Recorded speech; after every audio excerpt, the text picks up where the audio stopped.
Parjang block बालियापुर ठारू बसोई देई सांदा पर्यंत जाइतबा पूर्त विभाग रास्तार उन्नतीकरण सह भित्ति प्रस्तर पई एक बैठक गोठसाई छक निकट में अनुष्ठित हो जायछि।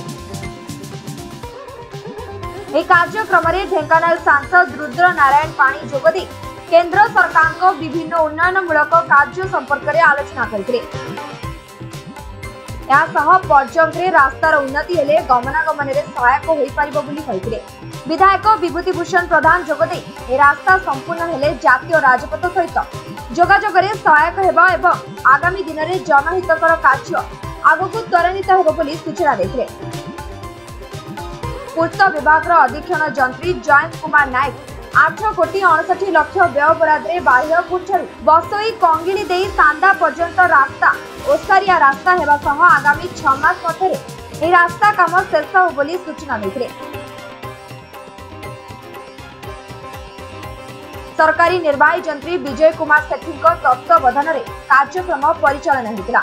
परे ग्रामर कारगिल शहीद जवान अवनी विश्वास प्रतिमूर्ति में माल्यार्पण कर ऑपरेशन सिंदूर पराक्रम शोभायात्रा होता। यह विशाल शोभायात्रा बसोई ग्रामरू बाहरी मुक्तापंथी जातीय राजपथ में जाई बारियापुर दे परजंग ग्राम में स्वाधीनता संग्रामी महेश चंद्र सुबाऊ सिंह पीठरे पहुंचीला। सेठारे संग्रामी महेश चंद्र सुबाऊ सिंह प्रतिमूर्ति में माल्यार्पण कर कार्यक्रम में जिला सभापति राष्ट्र बिहारी बेहरा, पंचायत समिति अध्यक्षा समिष्ठा दल बेहरा, उपाध्यक्ष जशस्वी राउत प्रमुख उपस्थित थे। गोटे पूर्त विभाग 8 कोटी ऊर्ध्व टंका बसोई बारियापुर रोडटा उन्नतीकरण राज्य सरकार सैंक्शन कर तार आज भित्ति प्रस्तर दिगला। ये अंचल गमनागमन सुविधा हम स्थानीय जनसाधारण हाट बाट कहतु सबुठी जापर ठीक ढंग से।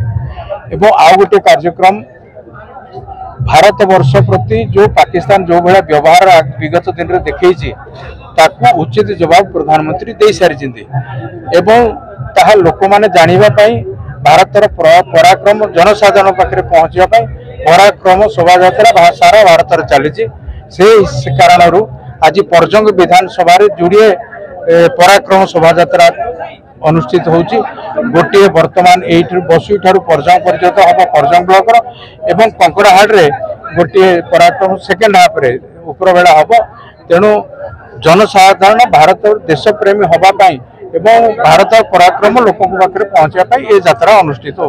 पीडब्ल्यूडी तरफ रास्तार शिलान्यास कार्यक्रम सरकार दृष्टि प्रथम बाकी वर्तमान जो त्रिरंगा शोभायात्रा चतुर्दिगरे होउची देशर प्रदेशर जिलार कोण अनुकोण रे होउची जो वीर सैनिक माने आम देश पाई बलिदान देउचंती प्राणदान देउचंती सेमानंक सम्मानार्थे ये त्रिरंगा यात्रा होउची।